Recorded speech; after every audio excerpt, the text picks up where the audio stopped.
Raising the debt ceiling to me is absolutely irresponsible. I am not in favor of raising the debt ceiling. This is not a game. The impact on the economy would be catastrophic. Hi folks, welcome to the first Arena Chat. I'm Alexander Trowbridge, and joining us at Politico World Headquarters is the editor and the chief referee of Politico's Arena, David Mark. David, I love the Arena. It's the perfect place to sort of figure out what the day's topic of debate is. What are people fighting about today?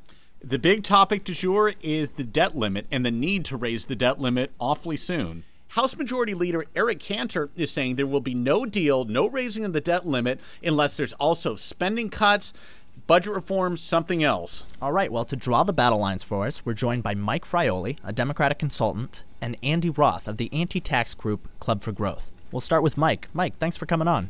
Good morning, Alexander. Mike, the act of raising the debt limit is so symbolic of the problems Republicans say are plaguing our country. Why wouldn't this be fair game?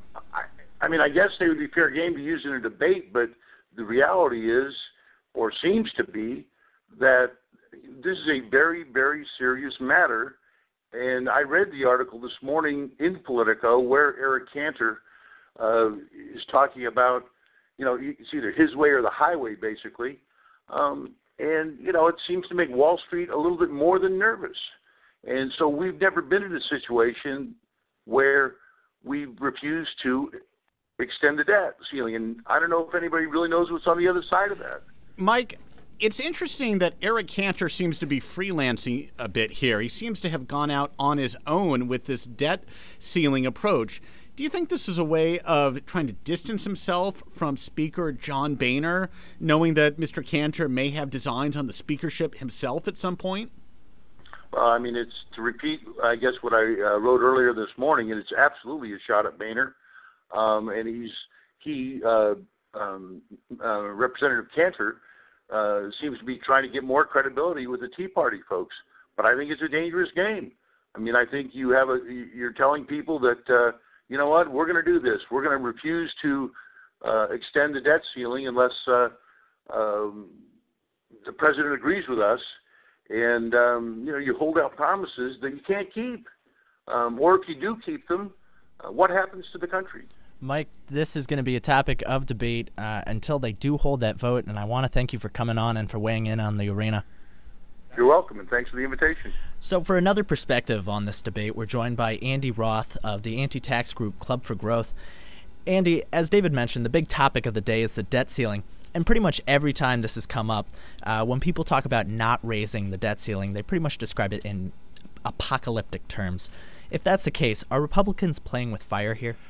Well, no, I don't think so. In fact, Senator Toomey and Congressman Tom McClintock have produced a bill that basically says if the debt limit is reached and is not immediately raised, then we need to prioritize our debt so that our creditors get paid first.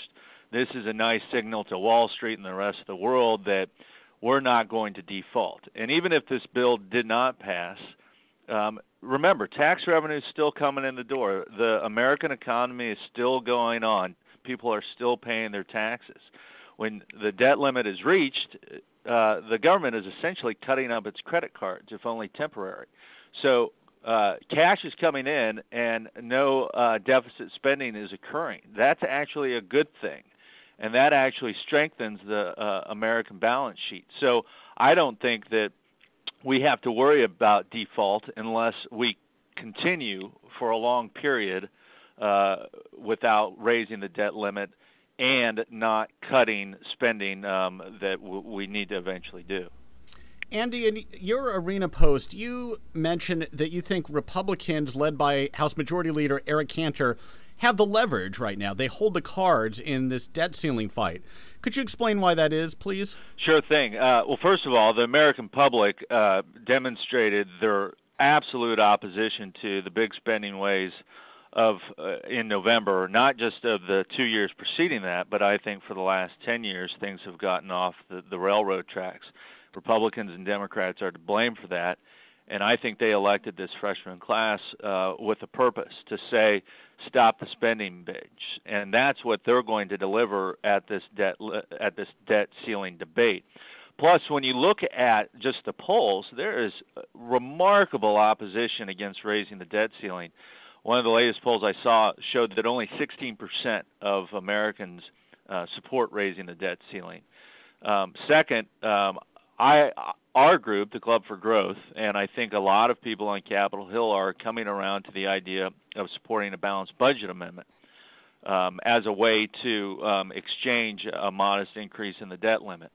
That is something that the American people fully support. They have for years. Their families operate on a balanced budget. They should expect the government to do so as well. So it's an easy message that people understand and support, and it's also coupled with the idea that the debt ceiling is not something that people support either, or increasing it. So I think it marries well two ideas that the American public support, and it's basically a signal to Wall Street and to other countries and to the Obama administration that enough is enough and it's time to get our fiscal house in order. Well, Andy, we'll be watching to see what happens, and if they don't raise the debt ceiling, we'll see if your prediction comes true. Thank you for coming on. Great. Thanks for having me, guys. Well, that wraps up our first edition of the Arena Chat. For more on this ongoing story, head to Politico.com, and for more on the debate, head to the Arena. Thank you so much.